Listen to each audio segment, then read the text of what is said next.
നമസ്കാരം. പ്രതിസന്ധികൾ ഒരുപാട് തരണം ചെയ്താണ് ബി.ജെ.പി. മൂന്നാം തവണയും അധികാരത്തിൽ കയറിയത്.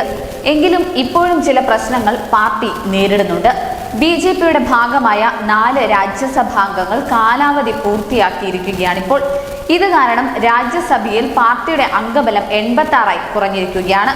ബി.ജെ.പി. നേതൃത്വത്തിലുള്ള എൻ.ഡി.എ സഖ്യത്തിന് 101 അംഗങ്ങളാണുള്ളത്. 245 അംഗസഭയിൽ കേവല ഭൂരിപക്ഷമായ 13-നും താഴെയാണിത്. പ്രതിപക്ഷമായ ഇന്ത്യൻ ബ്ലോക്കിലെ ഏറ്റവും വലിയ കക്ഷിയായ കോൺഗ്രസിന് 26 അംഗങ്ങളുണ്ട്. തൃണമൂൽ കോൺഗ്രസിന് 13-ഉം അരവിന്ദ് കെജ്രിവാളിന്റെ ആം ആദ്മി പാർട്ടിക്കും DMK-ക്കും കൂടി 10 അംഗങ്ങളുണ്ട്. ഇങ്ങനെ ബി.ജെ.പിയുടെ എണ്ണം കുറയുന്നത് നിയമനിർമ്മാണത്തെ ബാധിക്കാൻ നല്ല സാധ്യതയുണ്ട്. ഈ മാറ്റം അർത്ഥമാക്കുന്നത് രാജ്യസഭയിൽ ബില്ലുകൾ പാസാക്കുന്നതിന് കേന്ദ്രം ഇപ്പോൾ എൻ.ഡി.എ ഇതര കക്ഷികളെയാണ് കൂടുതൽ ആശ്രയിക്കുന്നത്. ബി.ജെ.പിക്ക് എൻ.ഡി.എ സഖ്യകക്ഷികളിൽ നിന്ന് 15 വോട്ടുകൾ കണക്കാക്കാമെങ്കിൽ ഭൂരിപക്ഷം ഉറപ്പാക്കാൻ കുറഞ്ഞത് 13 വോട്ടുകളെങ്കിലും ആവശ്യമാണ്.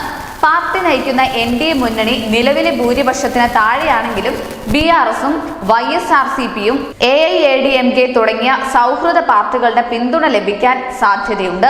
രാജ്യസഭയിൽ ബില്ലുകൾ പാസാക്കാൻ എൻ.ഡി.എക്ക് പുറത്തുള്ള പാർട്ടിയുടെ സഹായം ബി.ജെ.പിക്ക് ആവശ്യമാണ്.